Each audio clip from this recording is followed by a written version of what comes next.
Karnataka state वक्फ board के 10 अजला में advisory committee chairman की नामजदगी को होल्ड कर लिया गया है।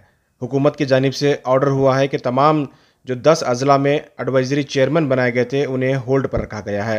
अब देखना होगा कि रियासती वजीर बराए वक्फ किस तरह से इस पर कार्रवाई करते हैं और बताया जा रहा है कि आने वाले दिनों में इसे रिलीज़ किया जाएगा। पूरे 10 अजला की एडवाइजरी कमेटी को होल्ड कर लिया गया है। इस ऑर्डर को होल्ड करने के पीछे 2 वजह हो सकती हैं। सबसे पहली वजह बीजेपी कारकुनान में डिस्ट्रिक्ट एडवाइजरी चेयरमैन बनने का दबाव मिनिस्टर पर डाला जा रहा है, जिसकी वजह से रियासती वजीर ने इस मामले को होल्ड किया है। दूसरी वजह यह हो सकती है कि कुछ अजला में डिस्ट्रिक्ट एडवाइजरी चेयरमैन के मामलात में मुकदमात चल रहे हैं। इस वजह से भी इस मामले को होल्ड पर रखा जा सकता है। देखना होगा कि आने वाले दिनों में बोर्ड इस पूरे मामले को किस तरह से हल करता है। This order has been illegal. जो इन्होंने 10 बनाए थे, ये आर्डर टोटली इलीगल है, इसलिए उन्होंने फिर होल्ड किया।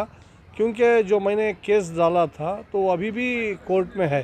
जब केस में 25 मेरे केस के साथ जो दूसरे चेयरमैनों को मेरे बाद निकाला गया था मियाद ख़त्म होने से पहले, उन लोगों ने भी मेरे साथ सारे ज्वाइन किए थे। तो वो पूरे केस अभी भी पेंडिंग है। तो वो पेंडिंग होने की वजह से ये the order is been totally invalid. तो उसके बाद इन्होंने सवेरे आर्डर निकाला, फिर दूसरे दिन सवेरे इन्होंने शाम में आर्डर निकाला और दूसरे दिन इन्होंने इसको अबेंस कर दिया।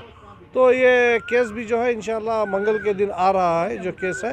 और उसके बाद इन्होंने एक रेजोल्यूशन किया था कि उसमें एक लिस्ट में सबके नाम और कमेटियाँ बताई किए थे। उसके बावजूद उसको भी वायलेट करके इन्होंने ये बनाया है। वो केस भी पेंडिंग है, क्योंकि उसमें भी execution of the order should be execute by the chief executive officer बोल के वो केस भी हमने डाला है। तो वो केस भी पेंडिंग है। उसके बावजूद इन्होंने आर्डर निकाला और वो अभी अबेंस किया गया। बताया जा रहा है कि मिनिस्टर ने होल्ड किया क्योंकि बीजेपी वालों का दबाव है कि तमाम चेयरमैन जो है बीजेपी की तरफ से बनाए जाए। तो हो सकता है ये ऐसा, मैं ये नहीं कह रहा हूँ कि नहीं, हमारे तरफ से जो कानूनी पेशकश थी तो वो भी जारी है। उसके बाद हो सकता है मिनिस्टर ने भी ये किया है। यहाँ पे बंटवारा हुआ है, बंटवारा करके इन लोगों ने ऐसा किया है, बट कानून को वायलेट करके किया है। तो वो कानून का जो लड़ाई है वो भी हाई कोर्ट में जारी है।